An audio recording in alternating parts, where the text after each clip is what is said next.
जनता उदास है। जुमलों से कब तक पेट भरेगी जनता? 10 साल में तुमने किया क्या वो जनता को बताओ। राम मंदिर, मंदिर से पेट भरेगा? घंटा बजाए बस। गुलामी से आजादी दिलाई। तो फिर गुलामी के प्रतीक पे 15 अगस्त को झंडा क्यों फहराते हैं? वो भी तो गुलामी का प्रतीक है। ये भारत की संपत्ति है, किसी के बाप की नहीं है जो गुलामी की कह दे। और जो गुलामी की बात करता है वो आजादी में कहाँ थे? इनके पुरखे आजादी में कहाँ थे? उन अंग्रेजों के साथ थे। चाहे सुरक्षा की मामला हो, कुछ भी हो, पूरा प्रशासन तंत्र चुनाव आयोग के अंडर में। तो चुनाव आयोग कार्रवाई नहीं कर रहा, तो इससे साफ जाहिर हो रहा है कि देश के अंदर चुनाव आयोग नहीं है, गुलाम आयोग है। ये आरएसएस की सोच थी कि इस देश से आरक्षण कैसे खत्म किया जाए, वो सोच थी। तो इन्होंने इसका तरीका ढूंढा कि देश की सारी संसाधन बेच दो, जब ना होगा बांस और ना बजेगी बांसुरी। ये देश का जो चुनाव है, ये संविधान को बचाने का, ये देश में लोकतंत्र को बचाने का चुनाव है। ये देश में किसानों के लिए एमएसपी पे गारंटी का चुनाव है। ये युवाओं के रोजगार का चुनाव है, महिलाओं के सम्मान का चुनाव है। कि ईश्वर करे कभी मेरे देश को ऐसा प्रधानमंत्री ना, ईश्वर करे कि मेरे देश को ऐसा प्रधानमंत्री कभी ना मिले। सत्ता परिवर्तन जनता करना शुरू कर दिया है। मैं हेलीकॉप्टर या हवाई जहाज से नहीं चलता हूँ। हाँ। समझ गए? क्योंकि पेट्रोल महंगा है, इसलिए ताऊ साइकिल से चलता है। वो कहते थे साइकिलों से चलो, अब देश की जनता साइकिल से चलना शुरू हो गई। इस बार उत्तर प्रदेश की जनता सब साइकिल से चल रही है और साइकिल दौड़ रही है।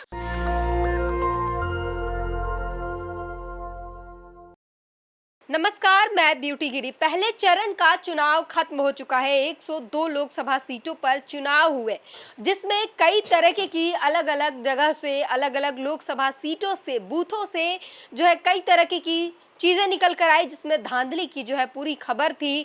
वहीं अगर आपको बता दें नागपुर की, तो नागपुर में वोटिंग के दौरान मशीन से नितिन गडकरी की पर्ची निकल रही थी, जिस पर लिखा था फिर दिल से नितिन गडकरी फिर से। ऐसी जो तस्वीरों के साथ जो है वहाँ की वीडियो वायरल हुई, तो कई जगहों पर यह भी आरोप लगे कि चुनाव की जो प्रक्रिया है उसे धीमा किया जा रहा है। लेकिन चुनाव खत्म हो जाने के बाद बीजेपी ने ट्वीट किया कि जमकर वोटिंग हुई है और बीजेपी के पक्ष में ट्वीट जो है, बीजेपी के पक्ष में वोटिंग खूब हुई है। तो हमारे साथ बातचीत करने के लिए मौजूद है हरिंदर ताऊ। तमाम सोशल चीजों पर बात करते हैं, देश हित में बात करते हैं, जनता की बात करते हैं। क्या कहेंगे, पहले चरण में किस तरीके का चुनाव रहा और कितना संतोषजनक रहा या असंतोषजनक रहा? देखिए, सबसे बड़ी बात है कि देश की जनता को बधाई कि कहीं हिंसा नहीं हुई। सबसे अच्छा चुनाव। हाँ। ये सबसे अच्छा है। दूसरी चीज है बहुत, लेकिन हिंसा की आई थी जहाँ पर छटपुट होगी कोई। हाँ। बस एक मुझे वहाँ से आई है मणिपुर से। मणिपुर में गोलियां चली। हाँ। और राजस्थान में सिर फोड़ दिए गए कर्मचारी के, बीजेपी के किसी वो उसके द्वारा, नेता के द्वारा। देखिए, अगर ऐसा किया गया जो मुझे जानकारी में नहीं आया, हाँ। ऐसा किया गया है तो ये दुर्भाग्य है। लेकिन मैं इधर पश्चिम की तरफ से, जैसे हमारे यहाँ से चला है, हमें सबसे ज़्यादा खतरा यही था कि पश्चिम से ही जो हवा चलती है वो पूरे देश को प्रभावित करती है। और पश्चिम की लहर इस बार ऐसी अच्छी चली है, तो उस पर मैंने एक बताया था कि पश्चिम से हवा चली है, गली गली में शोर है, इंडिया गठबंधन संसद जाएगा, ऐसा हर वोटर की जुबान पर शोर है। बीजेपी कह रही है कि वोटिंग हुई है जिसमें बीजेपी के लिए खूब वोट मिले हैं। देखिए, खूब तो किसी को भी नहीं मिले। हाँ। क्योंकि वोटिंग परसेंटेज कम हुआ है। हाँ। तो ये झूठ बोलना ये छोड़ दे। जनता उदास है। जुमलों से कब तक पेट भरेगी जनता? 10 साल में तुमने किया क्या वो जनता को बताओ। राम मंदिर, मंदिर से पेट भरेगा? घंटा बजाए, नया संसद बना, संसद क्यों, क्या जरूरत थी? संसद है नहीं देश के पास। गुलामी से आजादी दिलाई कौन? मोदी जी ने। कौन कह रहा गुलामी से आजादी दिलाई? पुराना संसद को कैसे बोला जाता था कि वो गुलामी का प्रतीक है, इसलिए नया संसद बना के आजादी वाले उसमें चले गए। नए संसद भवन में गुलामी के प्रतीक से बाहर निकल गए। देश का राष्ट्रपति कहाँ रहता है? हाँ। तो फिर गुलामी के प्रतीक पर 15 अगस्त को झंडा क्यों फहराते हैं? वो भी तो गुलामी का प्रतीक है। ये भारत की संपत्ति है, किसी के बाप की नहीं है जो गुलामी की कह दे। और जो गुलामी की बात करता है वो आज़ादी में कहाँ थे? इनके पुरखे आज़ादी में कहाँ थे? उन अंग्रेजों के साथ थे। महापुरुष है वो, जिनको आप अंग्रेजों के साथ बता रहे हैं। बीजेपी अपनी वीडियो जो जारी कर रही है उसमें वीर सावरकर की तस्वीरों के साथ वीर बताते हुए महापुरुष बता रही है कि वो महापुरुष थे। पेंशन किसने ली थी पेंशन अंग्रेजों से? महापुरुष है। हमारे हिंदुस्तान के किसी एक महापुरुष का नाम बताइए जिसने अंग्रेजों से पेंशन ली हो। माफी वीर ले सकते हैं, भारत के वीरों ने किसी ने पेंशन ली? काले पानी जिसे बोलते थे, हमारे हिंदुस्तानियों ने वहाँ जान गंवा दी, कहा माफी नहीं मांगेंगे। गोलियां खाई, लाठियां खाई, सारी यातनाएं झेली, लेकिन एक किसी और की दिखाओ ना, किसी का कोई चिट्ठी पत्रा हो तो जिसने माफ़ी मांगी हो। जिसे तुम वीर बताते हो वो माफ़ी वीर है। अंग्रेजों से 60 रुपये पेंशन लेता था। मोदी जी तो कह रहे हैं उत्तर प्रदेश में फिर से गुंडा राज नहीं आने देंगे। देखो फिर वही बात है, गुंडा राज क्या होता है? जब सारे गुंडे तुम्हारे घर में आ गए तो क्या कहोगे, बताओ ना। अभी कल परसों ही तो इन्होंने यहाँ से के गुंडे को, जिस पे 18 मुकदमे बलात्कार के, डकैती के, मर्डर के, लूट के, उसे बीजेपी में शामिल किया इसी गाजियाबाद में। किसकी बात करोगे? सीधा सीधा आरोप लगा रहे हैं, डर नहीं लगता है बोलने में? डर? देखिए एक ही मेरे पास आता है कि तानाशाह के साए में जुबा खोलेगा कौन? अगर ये ताऊ भी नहीं बोला तो फिर बोलेगा कौन? कहाँ तानाशाही? आप बोल तो रहे हैं, यही तो बात है कि कहते हैं कि अगर तानाशाही है तो आप लोग बोल कैसे पाते हैं? मोदी के लिए इतना सब कुछ कह देते फिर कहते हैं तानाशाही है। तानाशाही नहीं है। कहाँ तानाशाही? देखिए सुप्रीम कोर्ट के फैसले को भी बदल दे, उसे तानाशाह नहीं कहोगे। सुप्रीम कोर्ट जो संविधान को ना मानते हो वो तानाशाह नहीं है। देखिए मैं आपको बताऊं, इन चीज़ों पे समय वेस्ट मत करो। ये देश का जो चुनाव है ये संविधान को बचाने का चुनाव है, ये देश में लोकतंत्र को बचाने का चुनाव है, ये देश में किसानों के लिए एमएसपी पे गारंटी का चुनाव है, ये युवाओं के रोजगार का चुनाव है, महिलाओं के सम्मान का चुनाव है, कर्मचारियों की पुरानी पेंशन का चुनाव है। महिलाओं को सम्मान दे तो रहे हैं, नारी शक्ति वंदन बिल वही तो है, महिलाओं को सम्मान दिया। कैसे दिया? बीजेपी ने दिया, मोदी ने दिया। देखिए मैं तो अभी देख रहा था, अभी तो उन बेटियों को भी नहीं मिला जो वर्ल्ड में भारत के तिरंगा फहराती थी, उन बेटियों को भी आज तक सम्मान नहीं मिला। बताइए, दूसरों छोड़ दो, आम नागरिक की तो ये बात ही नहीं करते। मैं तो उन बड़ों की बात कर रहा हूँ। बताइए जो अंकिता भंडारी के साथ जो उत्तराखंड में हुआ उसको न्याय मिला क्या? बताइए, हाथरस की बेटी को न्याय मिला, उन्नाव की बेटी को न्याय मिला, दिल्ली की बेटी को न्याय मिला, और जो बनारस में की बेटी को न्याय मिला। पुलिस को पीट रहे हैं, बीजेपी वाले पुलिस वालों को पीट रहे हैं। आपने बनारस में देखा होगा किस तरीके से एक दरोगा के किस तरह किक मार रहे हैं, किक मार मार के पुलिस वालों को पीट रहे हैं। अरे जब रक्षकों को ही पीटोगे तो तुम्हारी सुरक्षा कौन करेगा? अच्छा ताऊ, एक उत्तराखंड से तस्वीर आई, वीडियो आई, जिसमें वहाँ के मुख्यमंत्री जो हैं पुष्कर सिंह धामी, वो खुद लिफाफे के अंदर, बीजेपी का लिफाफा था जिस पर सबकी तस्वीरें लगी, उसके अंदर पैसा बांटते हुए नजर आए, जिसे जनता ने पकड़ लिया, पुलिस अधिकारी। इस पर क्या कहेंगे? वीडियो पता नहीं आपने देखा है नहीं देखा है, लेकिन ये पूरी तस्वीर मैं इसलिए बता रही हूँ। क्या कहेंगे कि मुख्यमंत्री खुद चुनाव के दौरान पैसे बांट रहा है जनता में? देखिए क्या कहूँ, अगर देश में चुनाव आयोग होता तो कार्रवाई करता, क्योंकि आज मैं किसी तो क्या चुनाव आयोग नहीं है? आज मैं किसी सरकार को नहीं लूँगा। जब तक चुनावी प्रक्रिया है, देश में कोई सरकार नहीं है, देश में चुनाव आयोग है, हर चीज़ उसके अंडर में है और राष्ट्रपति के अंडर में। सबसे ऊपर राष्ट्रपति है और उसके बाद चुनाव आयोग है। तो पूरी प्रक्रिया, पूरी देश की कानून व्यवस्था हो, चाहे सुरक्षा की मामला हो, कुछ भी हो, पूरा प्रशासन तंत्र चुनाव आयोग के अंडर में है। और चुनाव आयोग कार्रवाई नहीं कर रहा, तो इससे साफ जाहिर हो रहा है कि देश के अंदर चुनाव आयोग नहीं है, गुलाम आयोग है। आप जिसे गुलाम कह रहे हैं, मोदी जी ये कह रहे हैं कि अगर कोई संस्था, सरकारी संस्था काम करने के लिए बनाई गई है, वो काम ना करे तो सवाल किया जाए तो ठीक लगता है, लॉजिकल लगता है। काम कर रही है फिर भी आप लोग सवाल कर रहे हैं, ये लॉजिकल नहीं है। देखिए जब हमारे संविधान में लिखा है, संविधान में के अनुसार सुप्रीम कोर्ट ने कहा था कि जब चुनाव आयोग की नियुक्ति होगी तो उसमें देश का प्रधानमंत्री होगा, चीफ जस्टिस होगा और विपक्ष का एक नेता होगा। तीनों अलग अलग धाराओं से आ रहे थे तो निष्पक्ष होगा।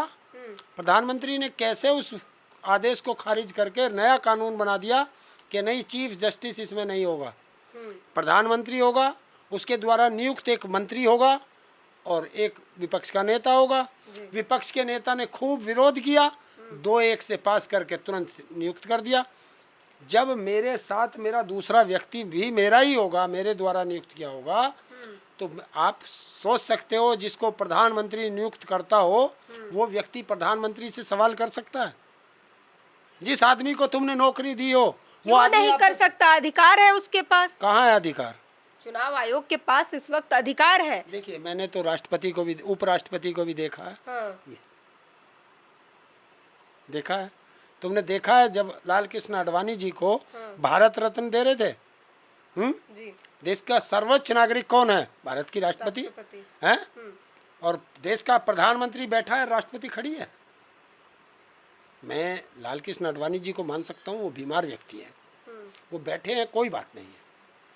वो हो सकता है खड़े ना हो पा रहे हो, वो बैठे थे, उसके लिए सम्मानित है। लेकिन देश का प्रधानमंत्री कैसे बैठा है? देश के प्रधानमंत्री ने उसी जिस संसद की आप बात करते हो उसके उद्घाटन में क्यों नहीं बुलाया? देश के प्रधानमंत्री ने जिसे तुम राम मंदिर कहते हो, उस राम मंदिर के उद्घाटन में क्यों नहीं बुलाया? देश के प्रथम नागरिक को क्यों नहीं बुलाया? हो सकता है कोई रीजन रहा होगा। What is this reason? आज चलो एक शब्द बोल देता हूँ, कहोगे देश की जनता कहेगी तो अंग्रेज जी भी बोल रहा। रीजन क्या है? वो देश की जनता को क्यों नहीं बताते आप रीजन?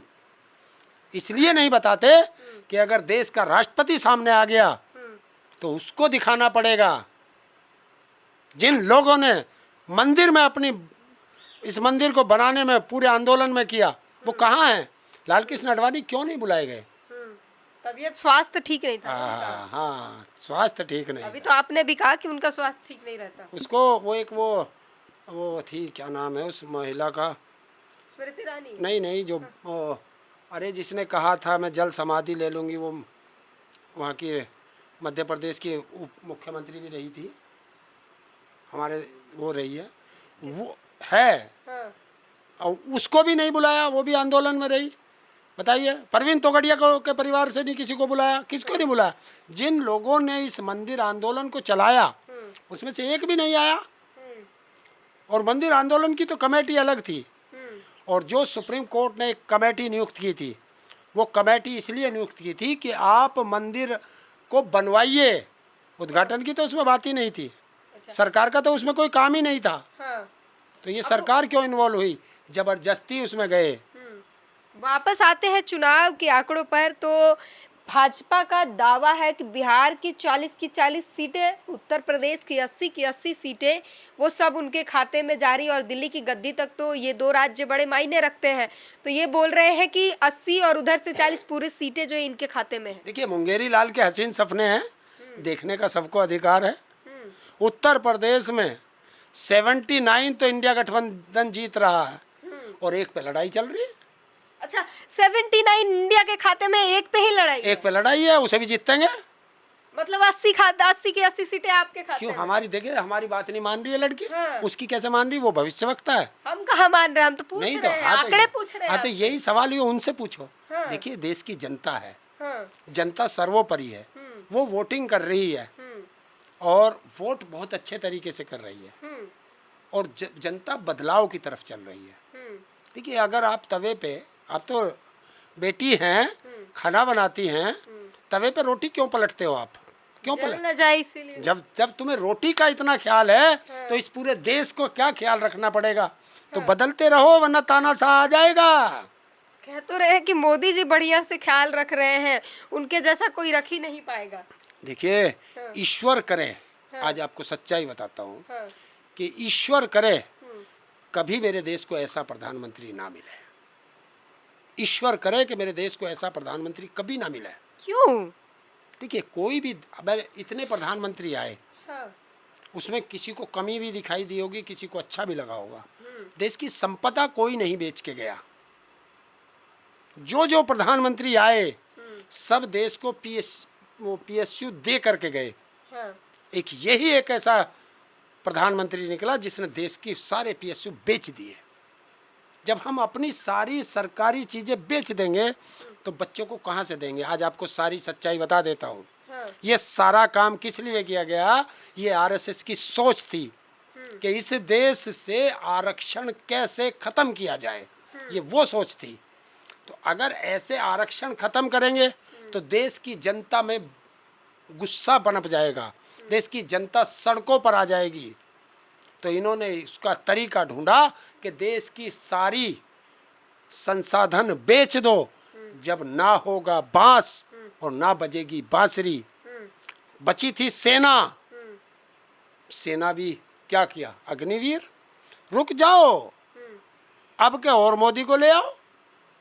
ये जो पुलिस है ना, ये और 4 साल की हो जाएगी। वो अग्निवीर बन गए, ये पुलिस वीर बनेंगे। देश के जो मास्टर हैं ये मास्टर वीर बनेंगे। सबको वीर बना देगा, सबको वीर बनाएगा। हाँ। नेता वीर भी होना चाहिए ना, नेता नहीं बनेंगे वीर। हाँ। ये ध्यान रख लेना। क्यों? ऐसा क्यों नहीं होगा? अरे वो अपने आप देखिए, कोई भी डॉक्टर अपना ऑपरेशन नहीं करता है, ध्यान रख लेना। अच्छा, हम चुनाव की बात कर रहे हैं और आपने बताया कि महापर्व होता है और लोग अपने प्रतिनिधि को चुनते हैं। विपक्ष का होना बहुत ज़रूरी होता है देश में। मैनिफेस्टो की अगर बात कर ले तो तमाम राशन वासन की जगह पे और महिला बिल की बात की गई है उसमें। इसके साथ ही मैनिफेस्टो में बीजेपी के एक और था, 1 नेशन 1 इलेक्शन लाएंगे। तीसरी बार सरकार आती है तो क्या लगता है आपको, इस पे क्या कहना है 1 नेशन 1 इलेक्शन? मुझे कुछ नहीं कहना, बस उनके मैनिफेस्टो में एक चीज बता दो कि देश के किसानों को MSP का गारंटी का कानून देंगे। उनके मैनिफेस्टो में दिखाओ अग्निवीर खत्म करेंगे।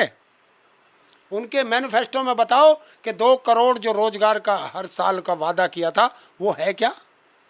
शिक्षा सस्ती करेंगे, यो है क्या? इलाज सस्ता करेंगे, ये है क्या? कोई एक चीज तो बताओ जो जनता के दुख दर्द में काम आने वाली हो। अब आ जाओ इंडिया के पे, दोनों का कंपैरिजन करो ना। इंडिया के में सबसे पहला है कि हमारी सरकार बनेगी तो देश के किसानों को MSP पे गारंटी का कानून दिया जाएगा। स्वामीनाथन रिपोर्ट के अनुसार लाभकारी मूल्य दिया जाएगा, पहला। दूसरी चीज, देश के किसानों का कर्जा माफ किया जाएगा। मतलब देश का जब से मोदी सरकार बनी है 10 साल में 1 लाख किसान आत्महत्या कर चुके हैं।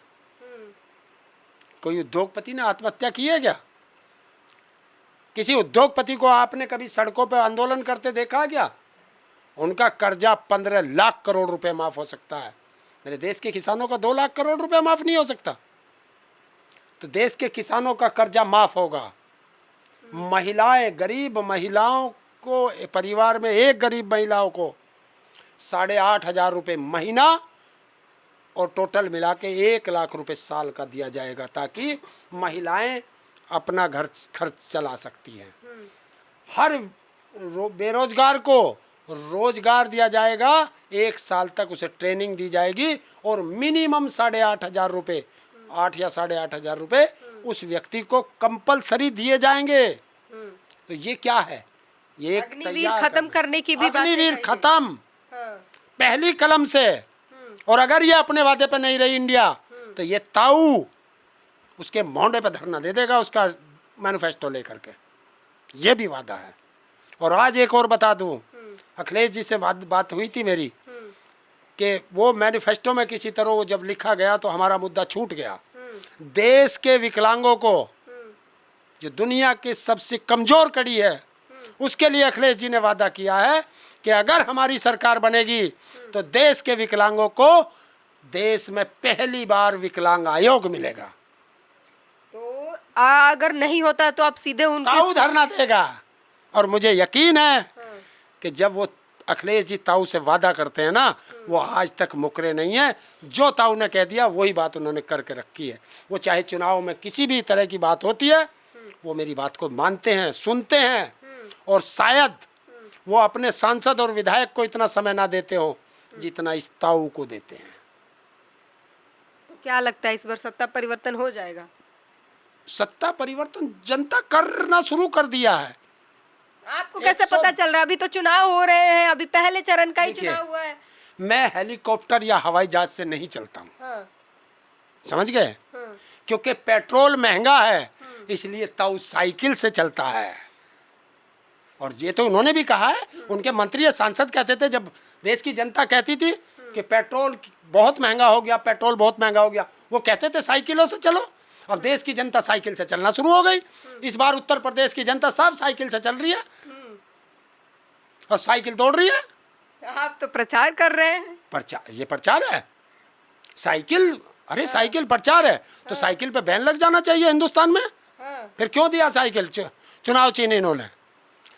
मैं इसलिए प्रचार कर रहा हूं कि मैं उसी समाजवादी पार्टी ने बिना अपनी सदस्यता दिए 2 महीने के लिए मुझे स्टार प्रचारक का दर्जा दिया, ताकि मैं देश के युवाओं की, किसानों की, मजदूरों की, महिलाओं की, कर्मचारियों की और छोटे व्यापारियों की बात उनके मंच पे जा कर के उनसे कह सकूं।